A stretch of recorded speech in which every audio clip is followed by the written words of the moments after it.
उसी की जगह है, उसी के तहत न्याय मिले। अच्छा सर, महादेव गोयल वाले मामले में भूपेश बघेल के खिलाफ जो है चार्जशीट हुआ है, क्या कहेंगे? आप क्या बातें कर रहे हो?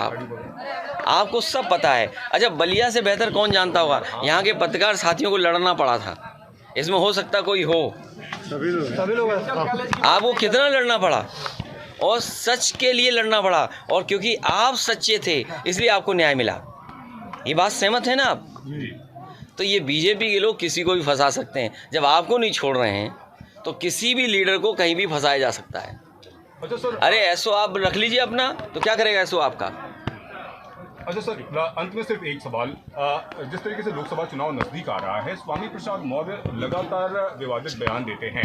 कई बार आप उनका समर्थन करते हैं, कई बार आप उनको नसीहत भी देते दिखाई दिए। तो क्या स्वामी प्रसाद मौर्य के सनातन और हिंदू धर्म को लेकर बयानों से समाजवादी पार्टी को फायदा होगा या नुकसान होगा? देखिए, सवाल फायदा और नुकसान का नहीं है।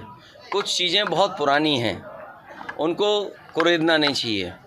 और फिर सज़ा की बात हो तो आपको याद होगा डिप्टी सीएम जो उत्तर प्रदेश के थे, उन्होंने टेस्ट ट्यूब के बेबी किसको कहा था? टेस्ट ट्यूब बेबी किसको कहा था? इसी तरह एक और नेता थे, उन्होंने क्या भाषा इस्तेमाल की थी भगवान के बारे में? और फिर एक और नेता थे, वो क्या कहते थे? चल सन्यासी। उसकी अगली लाइन आप जानते हो क्या है? तो सोचिए आप। तो अगर उनके खिलाफ बीजेपी कार्रवाई नहीं कर रही है, उनके साथ गले में गला हाथ रख करके उनको बढ़ावा दे रही है, उनका सम्मान कर रही है, तो आप दूसरों से क्या उम्मीद करोगे आप? अच्छा सर, आखिरी क्वेश्चन, इंडिया गठबंधन सीट शेयरिंग कब तक फाइनल हो जाएगा? बहुत जल्दी। और समाजवादी पार्टी तय कर देगी बहुत जल्दी। समाजवादी पार्टी और दलों को भी साथ लेकर के बहुत जल्दी फैसला ले लेंगे।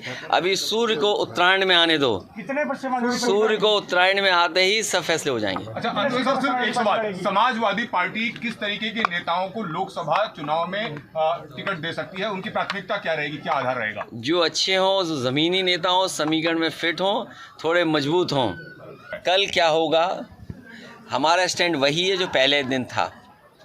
सवाल ये है कि चीन आपके घर में घुस रहा है और चीन के सीमा पर आपके जो मेमोरियल बना था, जो 1962 में जिन जवानों ने, जिन लोगों ने शहीद होकर के भारत की सीमाओं की रक्षा की थी, क्या उस मेमोरियल को नहीं तोड़ दिया गया?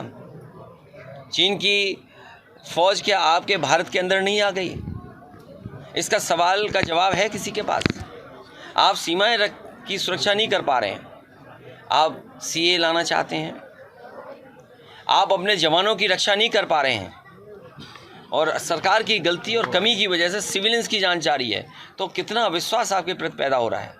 तो ये बड़े सवाल हैं, इसलिए आप उलझे मत। वही महंगाई, वही बेरोजगारी, और जो सपना दिखाया था कि किसानों की आय दोगुनी हो जाएगी, बलिया के किसानों की क्या आय दोगुनी हो गई? क्या यहाँ का नौजवान पक्की नौकरी पा रहा है? इसलिए आप हर बात को समझते हैं। धर्म राजनीति का हिस्सा नहीं हो सकता।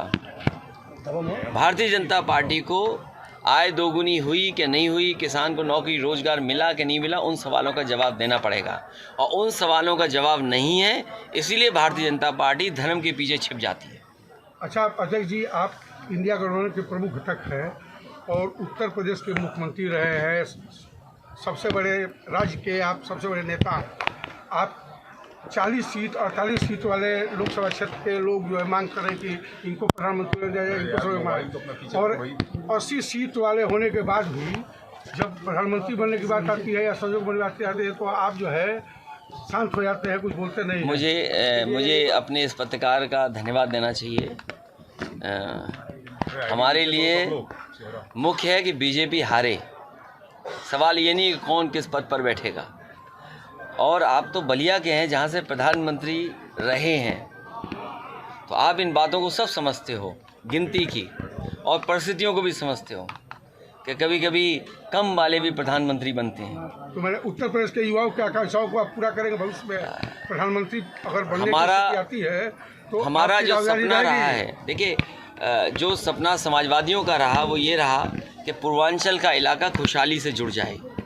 इसीलिए ये जो सड़क आपको पूर्वांचल की दी थी वो किसी के मांगने पर नहीं दी थी।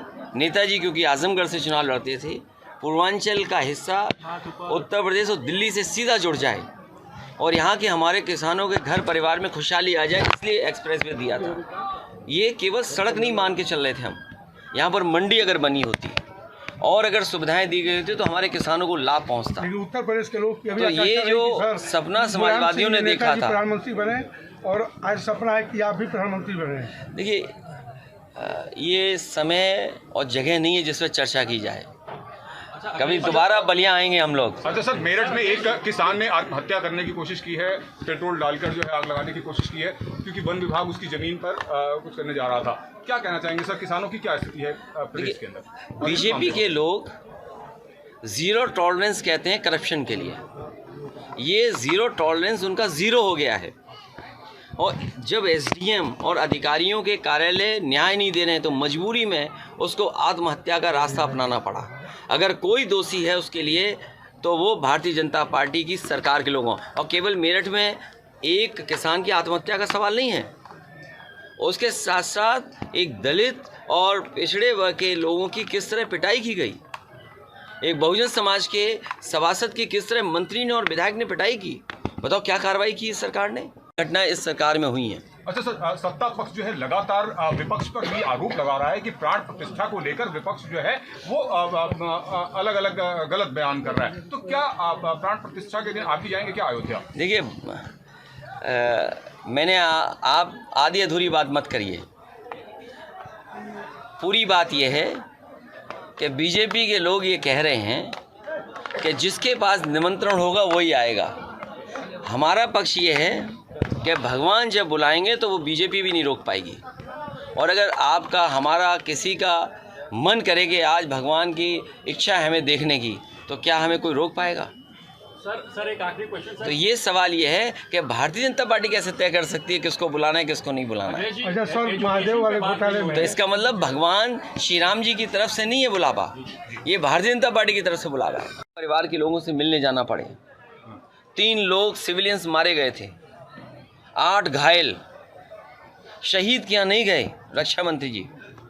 बीजेपी के नेतृत्व जो शहीद हुए उनके घर नहीं गए, वहाँ गए जो सिविलियंस मारे गए थे। सरकार की कमी या उस समय जो फैसले लिए उसकी कमी, लेकिन अग्निवीर जैसी व्यवस्था से कभी भी देश की सुरक्षा उतनी मजबूती से नहीं हो सकती है जितनी मजबूती से होनी चाहिए। तो सीमाओं का सवाल है, बेरोजगारी का सवाल है, महंगाई का सवाल है, और जो बड़े बड़े सपने दिखाए थे इन्वेस्टमेंट मीट के, आपके बलिया में चुनाव आ गया है तो हो सकता है सपना दिखा रहे हों लेकिन ज़मीन पर कुछ नहीं पहुंचा होगा। अगर 40 लाख करोड़ का इन्वेस्टमेंट का सपना देखा है और मुख्यमंत्री जी ने विधानसभा में कहा हो, तो क्या बलिया का हिस्सा नहीं रहा होगा, या गाजीपुर का हिस्सा नहीं रहा होगा, या आपके बगल का जिला देवरिया उसका हिस्सा नहीं रहा होगा?